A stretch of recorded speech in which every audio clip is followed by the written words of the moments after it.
আসসালামু আলাইকুম রহমতুল্লাহ। আমার কথা শুনবার জন্য আপনাদেরকে স্বাগত জানাই।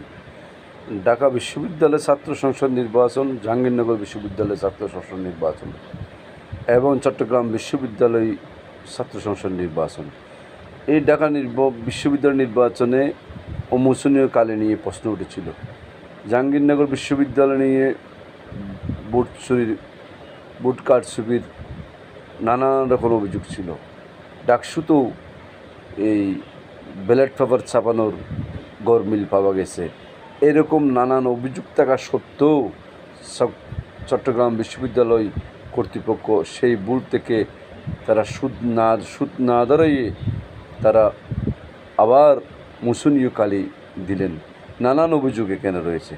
শেষ পর্যন্ত বুথের বাক্স যেন পাল্টে দেওয়া না হয় সেদিকে লক্ষ্য রাখতে হবে সবাইকে।